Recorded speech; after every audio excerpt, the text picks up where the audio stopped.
Hi, everyone. Thank you so much, Maki. And thank you, Julia and Nancy, for joining me for this, hopefully really fun happy hour event. When I was first invited to do this happy hour, the original idea was to talk about my latest novel, Sex and Vanity. And I thought that would be so boring to spend an hour talking about my book.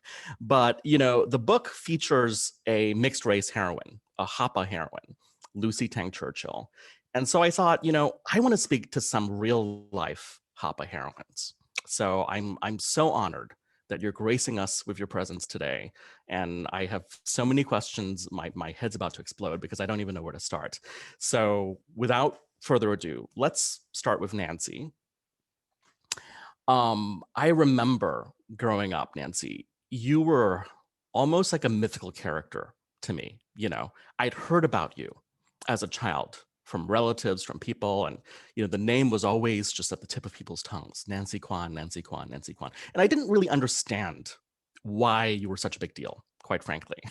And then I remember one day, maybe I was 7 or 8 years old, Flower Drum Song was going to be shown on SBC, on Singapore television. And my whole family gathered in our living room and we sat down to watch Flower Drum Song. And then you came on, in that amazing scene where you're doing that fan dance with those crazy fans. And I remember all the women were commenting, oh, there's Nancy, there's Nancy. And my grandmother was saying, oh, she's got the Kwan look, whatever that's supposed to mean. You have the Kwan look. But I was just remembering just being awestruck by that moment and by seeing not just an entire Asian cast fill the screen, speaking in American accents, being so cool, dancing around. There was you, and you were clearly stealing the entire show. So that was my first encounter, introduction to the world of Nancy Kwan. My question is, did you know that you had cousins in Singapore? Did you even know we existed? Well, no, I have a lot of relatives. My great grandfather, Luk Yu, is from Singapore, and Luk Wan To, the producer that had cafe, died in a plane crash. That was my granduncle. Wow. My grandmother's brother, younger brother. Oh, wow. Well, we have a lot of relatives in Singapore, and cafe is still there. I mean, the cafe building. My cousin still runs it. So relative still runs it. So. But certainly you came from the Hong Kong branch of also very illustrious Hong Kong family based in Kowloon, from what I remember, right? Yeah. And your father was a very distinguished architect. That's right. Yes. How did the Hong Kong family feel about you going off to Hollywood and having this career in Hollywood?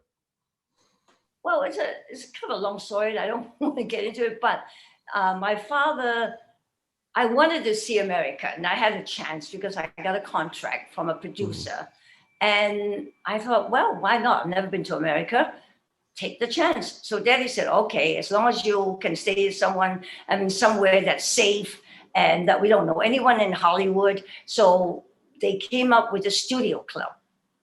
At that time, the studio club had the most beautiful women from all over the world staying there. And there were more men hanging around that club. And I thought, oh, only my father.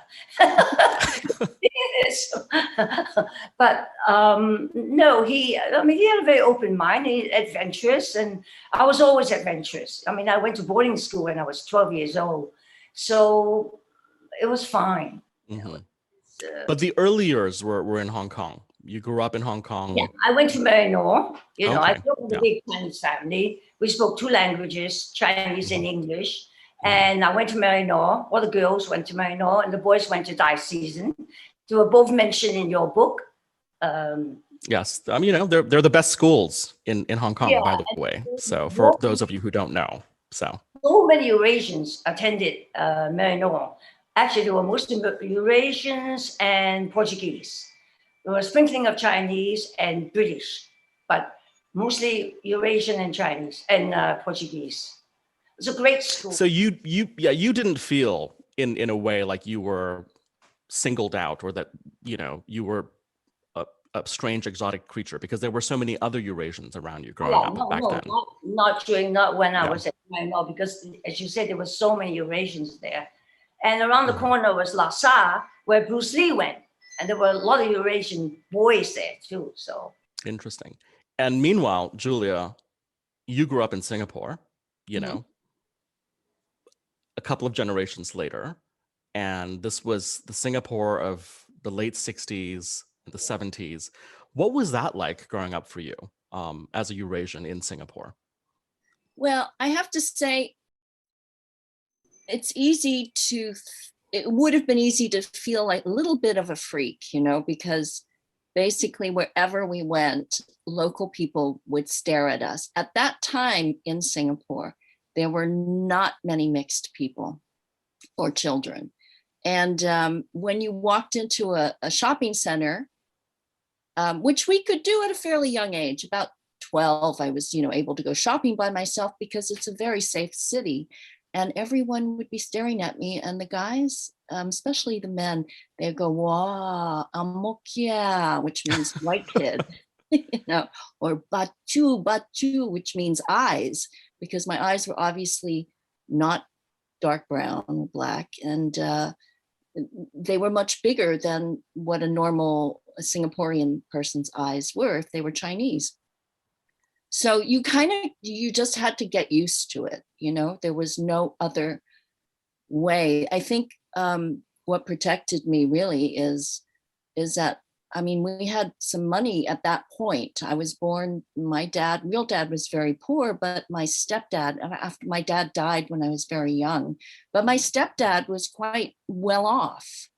So you could kind of armor yourself in the idea that no matter who was saying what about you, you were okay. You were still protected. Nothing was going to happen to you. Interesting. Well, my first introduction to you came in the 1989 miniseries Noble House, based on the James Clavell novel. And, I'll never forget. I think your grand entrance took place in this beautiful party at the floating restaurant in Hong Kong, and you stepped out of a boat in this amazing little white dress that everyone, even the characters, were talking about. Like, who is that bombshell in that white dress? Orlando Ramos, exactly. And for those of you who haven't seen Noble House, it's just an amazing miniseries, and really the first time that they really, I think, melded an Eastern and a Western cast. There was you. There was Nancy, there was John Rhys Davies, Pierce Brosnan, and it was this, sparkling, glamorous, amazing, huge budgeted miniseries. Did you both know each other? Did you ever encounter each other on the set, or were they completely different shoots? On the set, we met each other, right, Nancy? Or in a minivan going to set, I think. I don't know. I think I met you. I believe I met you in Hong Kong the first time. Yes. You were making a film in Hong Kong, and I saw you in Hong Kong. We talked, and that was the first time I met you. Oh, that would have been with Charles then. Charles from Salon Films. Yes. Charles and the family, they're the ones actually that handle the film The World of Susie Wong in Hong Kong. They expanded, and later on, Charles became a very successful producer with a company, Salon Films, in Hong Kong. And we all worked with him a lot. So yes, greatly missed Charles. Very much so. So how did you get discovered, Julia? How did you get from Singapore Girl to Rambo, First Blood Part 2?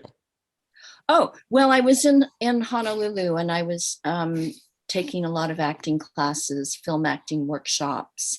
I studied with Terrence Knapp at University of Hawaii, although I didn't major in theater, and I didn't graduate. But I was getting to the point in my modeling career at that time where I didn't quite know what I was going to do. Now, I could have been a realtor and made millions of dollars, but I decided I would be an actor. So I would do these little community theater productions, and Sweet Charity was one of them. And I was one of the dance hall girls. Oh, no, and then I would play Vanessa, who was the diva. And at that time, Stallone had a couple of bodyguards that were from Hawaii, the Compton brothers. And they said to Sly when he was looking for a girl for Rambo, oh, you have to go to Hawaii. That's where the most beautiful girls who, are Asian live. And so he sent his casting director. And I literally went to, I think, 5 auditions, with the last one being in Los Angeles during the Olympics. And the funny thing is then, they're very blasé about things. So they flew me to LA, and then they said, and I did the big screen test, where Stallone was in uniform and in his Rambo outfit and all greased up and looking fabulous. And we were all in black pajamas, one by one, we would do our scene with him. And then we sort of were dismissed. So I kind of went out with my friends, and then I flew back to LA, but nobody ever said, like, where are you going to be? It's kind of an LA thing. They'll just find you when they need you. So I got back to LA and I went out boating. And before I went on boating, my boyfriend at the time said, you have to call LA. LA wants you to call. And I'm like, no, I can't. I'm going to go boating. I don't want to know the news. I'm going boating. So off I went, and I came back and I went to this phone booth on Sand Island Access Road. If you're from Hawaii, you will know it. It's deserted. And there's just one phone booth. And I called LA Collect. And the casting director said, how would you like to go to Acapulco for 13 weeks? And the rest is history. And the rest is history. But, it's not all great times. I mean, Nancy will tell you, there are times when you're just sure you're never, ever, ever going to work again. I mean, that's the essential life of an actor. I think, even the Especially most Asian actors, there are never enough good roles to sustain a career for an Asian actor. And it's gotten better, but I think it's still far from really, you can get really great roles to sustain a career. And the young ones, there's so many young, talented actors coming up today. And I hope they get the chance. I think they will, more than when we did, because when I started, there were hardly anyone. There were very few Asian actors working. So now, because of the different channels and different outlets, and I think the awareness of Asians settling in this country and wanting to see more Asians, the demand is there. Hopefully it will improve and get better. But really, Kevin, it's because of you that there are so many Asian stars. I mean, half of them that are working now came from Crazy Rich Asians. So you had so much to do with that. You and John Chu and the people that you amassed to put that film together and make it the blockbuster that it was. There's only, 2 mistakes you made, and that's that Nancy and I weren't in it. But other than that, you have brought so much power to the Asian actors, and you've motivated them so greatly. We're on fire now because you proved that there could be a film that maybe hasn't happened since The World of Susie Wong that could be as dynamic and as successful. No, but it's true, Captain, what Julia said. You really opened up our career for a lot of Asian actors that, weren't really doing anything. And so, I hope you keep on writing for Asians.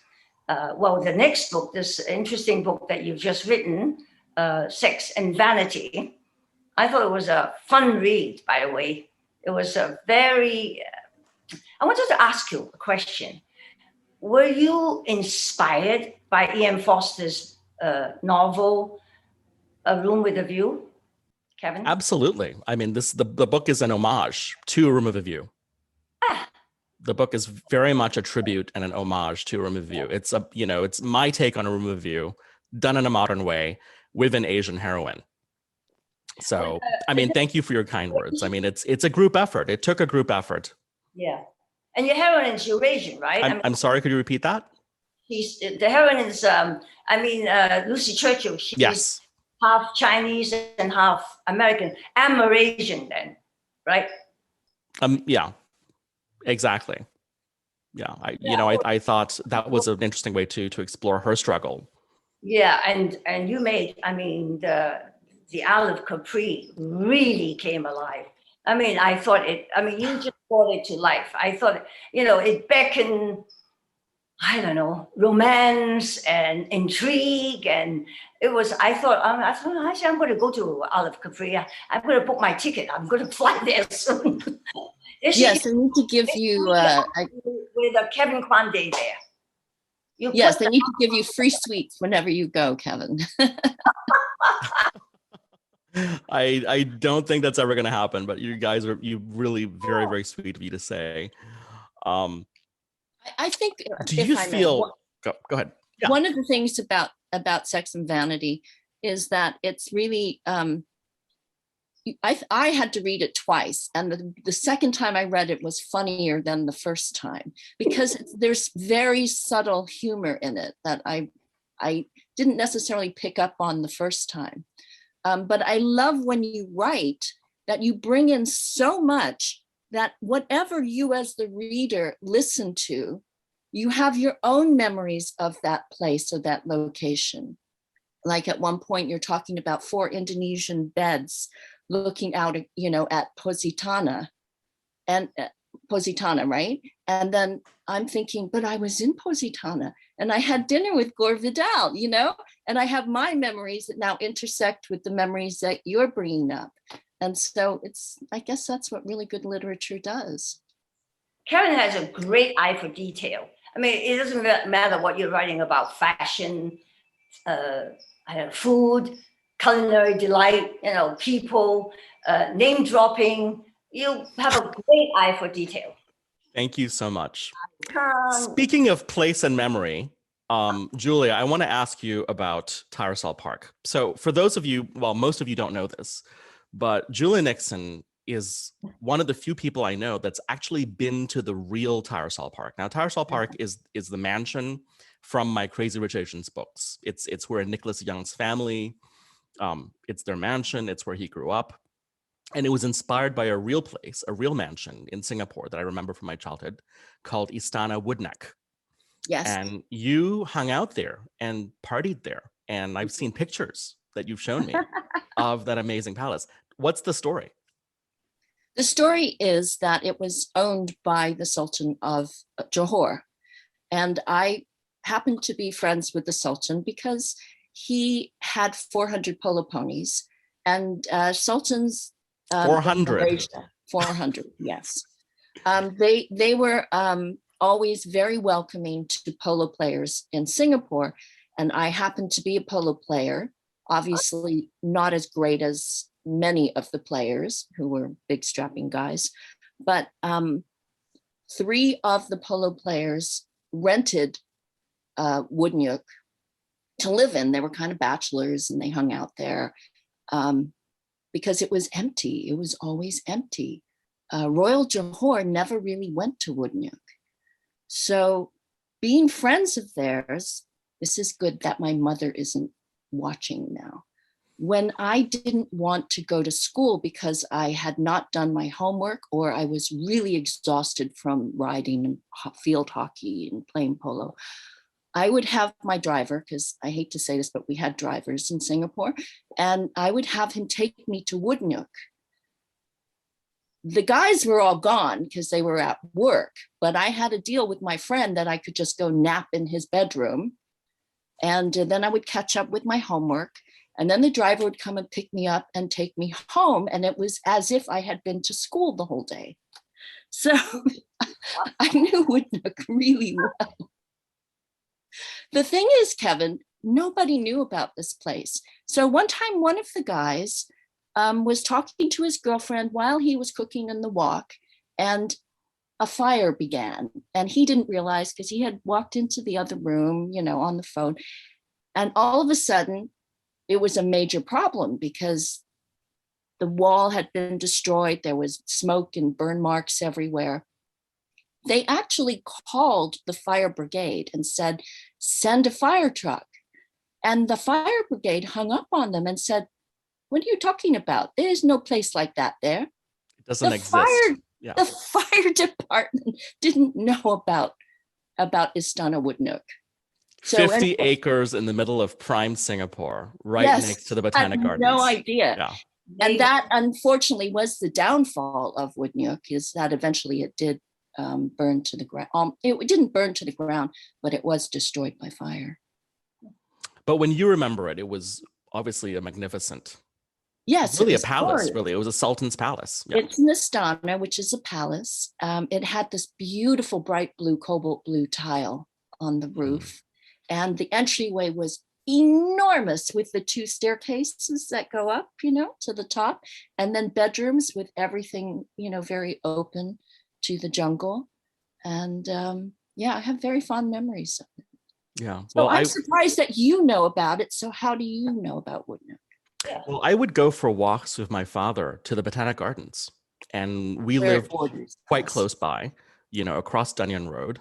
So he would go through all the back routes because, having grown up there all his life, and this was his playground, really. He knew all the back roads, and then we would always cut through some of the grounds of Woodnook to get to the Botanic Gardens. So I always remember this like enormous field. I'm like, where are we?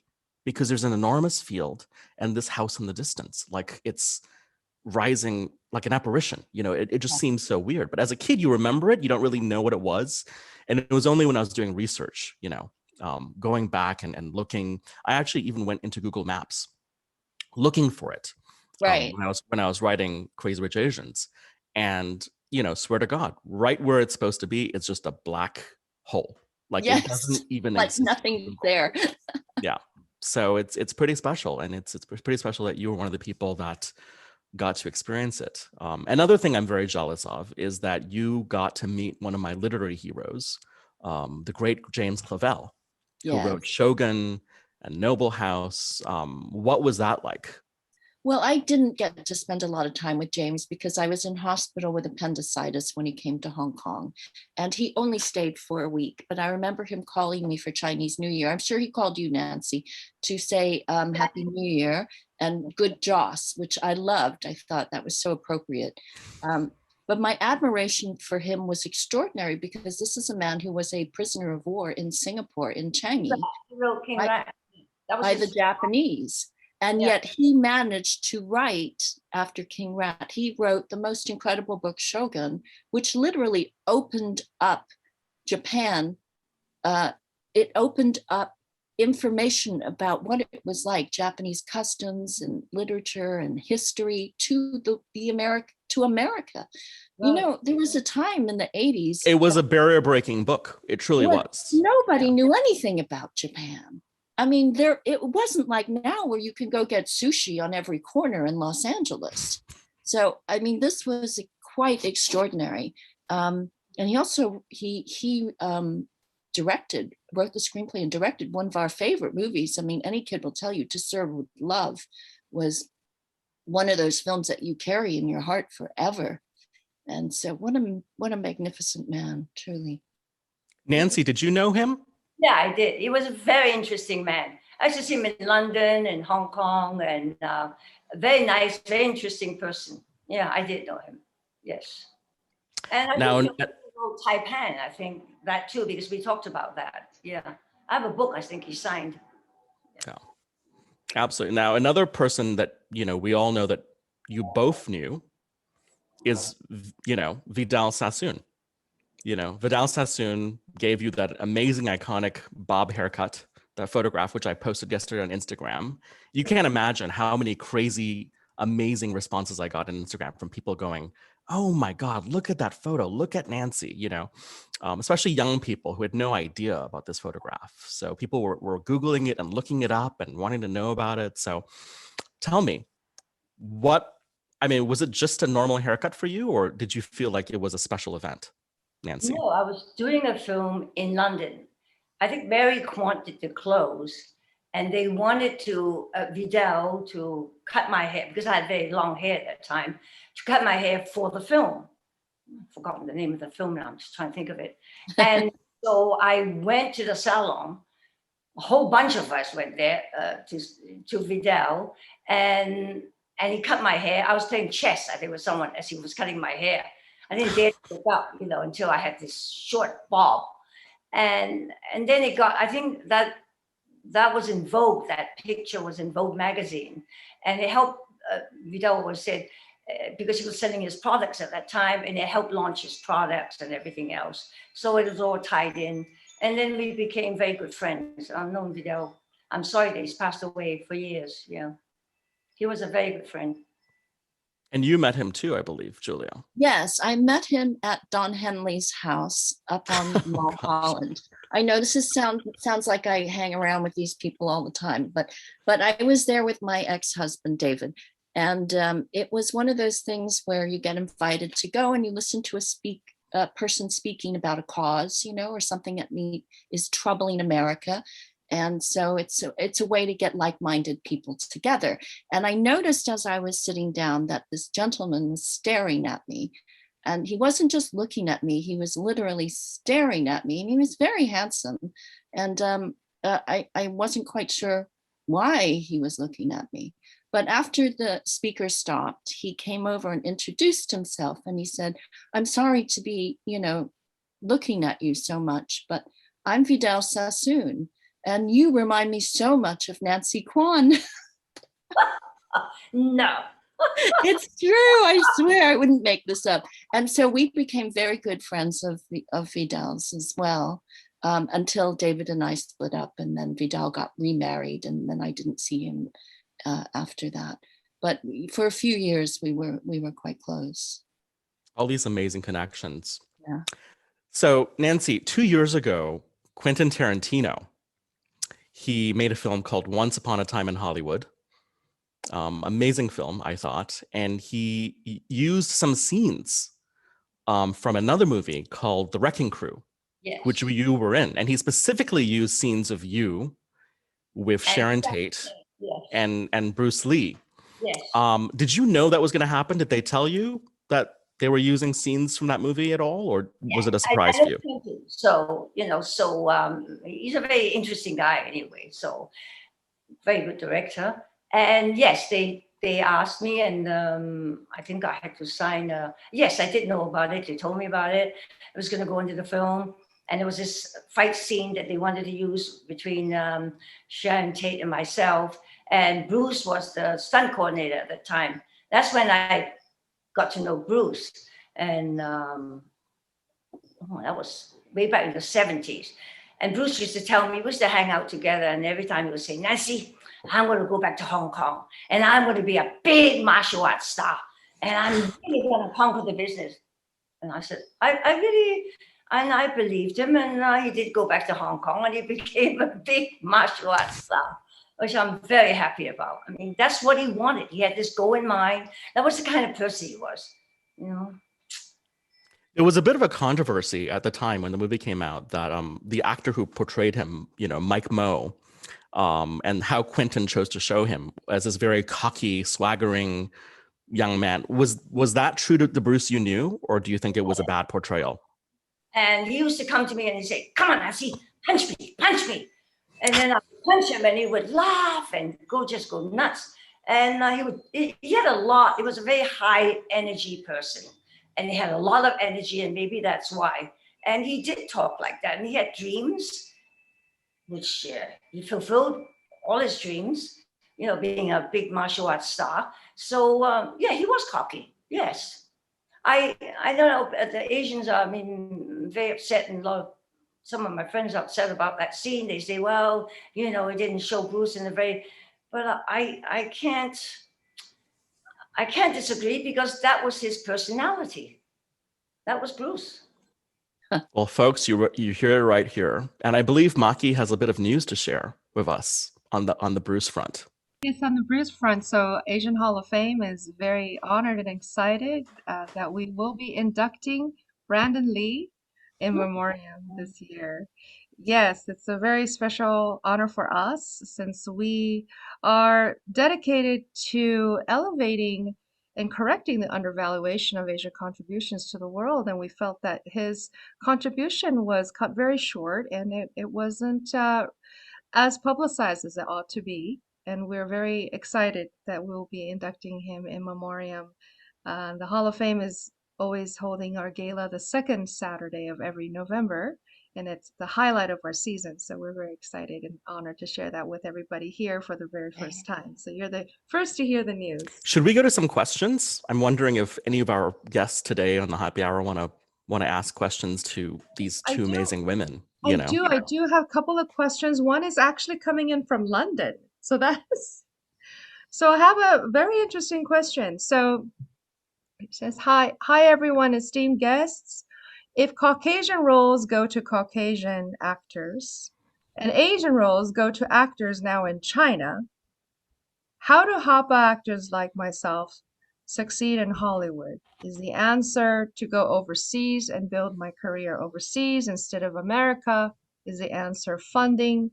Is the answer writing a book so I could cast myself in it? Thank you very much. That's an interesting question. It's a very real question. I will defer to our esteemed Hapa actors. Yes. Julia, do you have any thoughts? Now is a very hard time for Hapa actors. It's sadly to say that, but it's very true. It takes open minds because the idea now is one should cast in an ethnic, the ethnicity should reflect the actor. The ethnicity of the character should reflect the actor. So they want a Korean person to play Korean. And sometimes there's language involved. So I understand that. But it's very challenging for Hapas right now. I mean, I can speak to that, on a casting level, because in 2019, I produced and created a pilot for CBS. It was a sitcom called Emperor of Malibu. And, it was a story of a crazy rich Chinese family landing in Malibu, and making a new life there. But it was amazing how hard it was to cast, because we were trying to be so specific. The mandate was we had to be so specific to finding people, of the exact ethnic background of the actors. And we just weren't finding it. And we met this amazing, talented young Hapa actor, Max Willems, who looks completely Chinese. He's Thai Chinese and Dutch. And we did have that conversation. It's like, what will people say, if we cast him to play a Chinese American role? Will there be criticism that he's not Chinese enough? So it's a bit of a double-edged sword. We ended up casting him because he was an amazing actor, and we just really felt that he embodied the role. But we were very conscious of that decision. Well, I think the talent really is the most important. It counts, I mean, if you have two actors and one is not as good as the other one, but you want to cast correctly, I don't believe in that. I believe the best actor should get the role. That's for me. Yes, I you agree. go for the talent, right? And then, I think, Julia, you and I were speaking years ago about this. It is unfair because Brad Pitt can play an Irishman, a Polish guy, a German guy. He can play a whole range of spectrum across any European ethnicity. But now it's like they're trying to put us in a box again to say, oh, if you're writing this role for someone from Hong Kong, it has to be played by someone from Hong Kong, or it has to be played by a Taiwanese Chinese or a Mongolian or a Thai. And as you know, there are already so few opportunities out there that it makes the calculus even harder. So to the person in London who asked the question, I would say, just don't give up. You are you, and you have your talent, and you should just let your light shine. But do write your own scripts. That would help all of us. That would help, yes. Now that parlays into the next question. This question is coming from New York City, and he asks, I've often heard that the three most powerful people in film are writers, agents, and producers. So out of the three, plus a director, which one would you rather be if you were not an actor and there weren't any acting jobs at the moment? Would you want to be a writer, a director, a producer, or an agent? Agent's kind of tough. I don't know about that one. What do you I'd think? be a writer. I'd be a writer. Writer. Yeah. Nancy's shaking. She's like, oh, that's so Yeah. fun. That's a very strange question. I don't have to think of that one. A writer, a producer, an actor, and what? Director or an agent? But Or a Nancy, director. you've actually Director. directed. You've directed a couple of You've documentaries. directed and produced. Yeah, Yeah, you've done both. and I've written too. So I like to do all of it, All of it. whole package. That's today, actually. That's what you have to do. You write a script, hopefully they like it. Hopefully you say, well, I like to direct it, and they like it enough to let you direct it, then to find the money for it, and go from there. I think it's a good way of working, and I think it's the only way today to develop your own projects, especially for Asians. So instead of sitting at home, develop your own projects and go out there and try to raise the money. We've all done that. And that much. Speaking as a writer, I would say don't be a writer, because writers have no power whatsoever at all. You want to be a director or a producer, seriously, or most of all, the financier. If you can write the checks, you will have the most power. And I mean that. Kevin, have you ever wanted to direct and produce your own script, or is that just totally? Absolutely. No, yeah, I am getting more into producing because I feel it's the only way to have some power and have some say in a project. As a writer, the minute you turn in the script, you're powerless. They don't even know you exist anymore, quite frankly. So, that's the reality of it. No, that forays into my next question from Vancouver. So Vancouver, this is another. These are really pointed questions. Hello, panelists. I'm so honored that you're coming together today. Can you please do more of these for all of us? That's first. Thank you for that. I have a question about funding. Yeah. I'm noticing that Maki Lee in Korea has funded some large projects, but only casts Koreans because it's Korean film. Funding out of China only casts Chinese nationals in their Chinese films. Is the answer to not having enough Asian roles funding and having more people in the United States funding more projects? For example, this Hall of Fame is funded by a philanthropy called Robert Chin somewhere in Seattle. Is that the answer, is more people funding these projects? That's an interesting question. That kind of forays into all what we were talking about with acting roles and having more roles. What do you think? Well, I can start. Yeah, I think funding is one part of it, but I think it's also having more people in positions of power at the studios who can greenlight and fight for your project. And the truth of the matter is that there are just so few Asians who are studio executives. Yeah. So when you don't have the power, you're really fighting for scraps, right? You're trying to get attention. I always wonder, what would have happened if Crazy Rich Asians if Kevin Tsujihara wasn't at Time Warner, wasn't at Warner Brothers at the time, because he ultimately greenlit the film. So it takes allies. It takes more people going into the industry, not just on the level of acting talent or writing talent, but people who are interested in being behind the scenes on the business side and running studios and networks.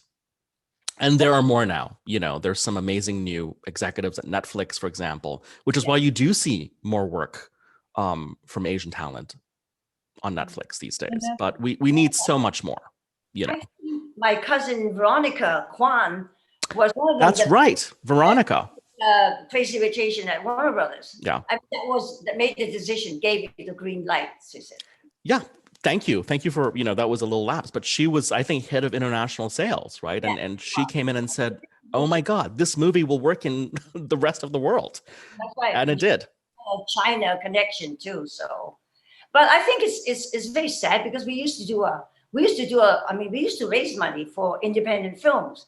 They don't do independent films anymore because there are no theaters to show them. Now you have Netflix and you have the larger companies that fund or put up the money for the projects, certain projects. But in the old days, we had I mean, we used to, raise the money and make the films ourselves, cast it, do the whole thing, produced it. And that's not happening anymore. I hope it comes back, but I don't see it. I really don't. Because the motion picture business have changed a lot. I mean, well, especially now with the pandemic and everything else and the theaters, I don't know what's going to happen. I think only big films are going to play in movie theaters and everything else is going to be in streaming and God knows what else. You had your own studio in Hong Kong. You had your own production house, didn't you? Yeah, but that was doing, we did predominantly commercials. And I ran that and I wanted to go, to direct and learn how to be on the other side of the camera, which I did and learned a lot. Yeah, I did. For a while I did, yeah. I realized I did not like being a CEO and sitting there and having lunches and God knows what else, I was bored with that. I wanted to be out in the field and work and be behind the camera. At least I found out what I did not want to do. I have a very interesting comment following up with that, which is from Alan Wan. Says, how has Netflix and other distribution vehicles changed the calculus for Asian actors or to create more interesting Asian content? I think we answered that, which is it's the leadership. If the leadership green lights it, there are more leaders in Netflix to green light interesting content, we're going to see more of that. It's all about the green light. It's all about the green light, and it's all about understanding the value of something. I think I've been into so many meetings where I'm pitching TV projects or film projects where you can see the faces are completely blank, and they don't care. They don't even know what you're talking about, I was once developing a show and I remember being at a network, giving a whole presentation about the show to these executives. And, at the end of it, an executive said to me, so is there going to be any trap music in this show? Is there a trap music movement in Hong Kong? And I was like, what are you even talking about? Yeah. So it's, you need people who fundamentally understand. And, until you have some sort of experience of Asia, you just don't. No, that's really fascinating. I think there's another follow-up. Oh, actually, this one is not is not is not a question. This is a little bit more lighthearted. It goes back to Hong Kong. It says from Susan Bloomberg Kaysen. Nancy and Hi, Julie. Susan. This is Nancy and Julie. I'm wondering which part of Hong Kong was your favorite place to film scenes? To where? To what? To film your scenes. Which Film. parts to film? Yes. In Hong Kong. In Hong Kong. So It's all amazing. It's Yeah, all amazing. lovely locations in Hong Kong. Aberdeen, you mentioned the Peak, the harbor, of course. What else? Stanley Village. Yeah, so many locations. So, I mean, for me anyway, I'm sure for Julia too. So, yeah, very picturesque place. Julia, you were back in Hong Kong last year. I mean, or was it this year that you were there? I was This there year. during the big pandemic. I was there December and January doing Byron Mann's film, Hong Kong Love Story. And he's just brilliant because he just grabbed this opportunity, and it's something for all of you who are interested in what to do, what strategies to take. He realized, first of all, I'm pretty sure he wanted to play a romantic lead. So that was one incentive to do the movie. Second was nobody was making any movies because it was the pandemic.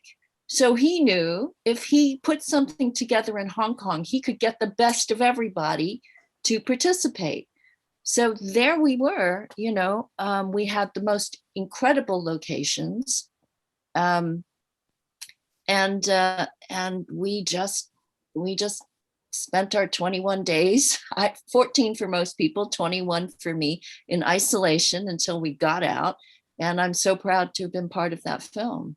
Julia, did you have to wear a mask in between? I mean, was it mandatory to wear a No, mask? because yes, it's mandatory to wear a mask, but of course, only the actors are not wearing a mask when you're filming. Yeah. Everyone else is masked. Like Yes. the crew But and I had 5 COVID tests, during the Yeah. time, from the time before I got on the plane to when I got out of my hotel room. Yeah. Yeah, so When will that movie be out? Do you know Um, anything about it? I don't. Byron just came to LA, so I'll ask him. Usually it takes a year, so we'll see. Well, he's fantastically talented, so can't wait to see you and to see him in the movie. Oh, thank you. Thank you. Well, we're rounding very close to the end of happy hour. I did have an aloha for you from Lorna Lynn. It says, we are the Hawaiian cousins to Nancy and Kevin Kwan, branch 754. Hello. Yay! Hello. Aloha. Yes. And yes, and Lorna says, so interesting to know Julia once lived in Hawaii and attended University of Hawaii. Yes. Saying hello. And then Kok Yong Tan says, to this day, Istana Woodnook is totally overgrown and few people know about it. So thank you for that. So that he was very honored that you talked about that. Will there be a post-webinar recording? We are huge fans. And then says, are either Julia or Nancy writing autobiographies? That comes from Corey Martin. No. There's a no. Nancy should, but I'm not. Kevin. Nancy absolutely should write her autobiography, and if there's any way I can help her make that happen, I really will. So I can't write it, of course, because I only write fiction, but I will do my best to, give her any help she needs. But yeah, I mean, that's a story long overdue that I think we need. Everyone wants to know, of course, and it's something we also want to preserve. Write his biography too. Somebody on this panel, I'm not going to say who, should write his biography. Or someone should write Kevin Kwan's biography. Oh gosh, yeah. Oh, come on. Let's start with Just Nancy. quick, Woodnook has returned now to Singapore. It has been sold back to Singapore at Singapore's request. But the actual foundation of the building is still there. If you can find a way to sneak in through the jungle, you can still get a view of it. Where? In Singapore. No, what building? Woodnook. Oh, Istana Woodnook. Yeah. Yes. The inspiration of Tyersall Park. They should turn it into a historic site, They should. and a It's park worth and much money. Yeah. It's worth too much money. They won't do that. Yeah. But yes, I agree. I had a text coming in from Honolulu, and they said, please let the panelists know we want Kevin Kwan happy hour reunion. And so there was a lot of fun, they said. So Yeah. Well, I'd be happy to do this many, many more times again. So thank you all for being here and for being part of this fun little happy hour. And especially to Julia and Nancy for taking the time out. Thank you, Maki. thank you Thank so you much. guys. Thank you to the people that came in. Joe DeGusto, thank you. Good Thank seeing you. Thank you, Kevin. Thank you, Julia and Nancy. Thank you all. Bye. Thank you, Kevin. Bye, guys. Bye.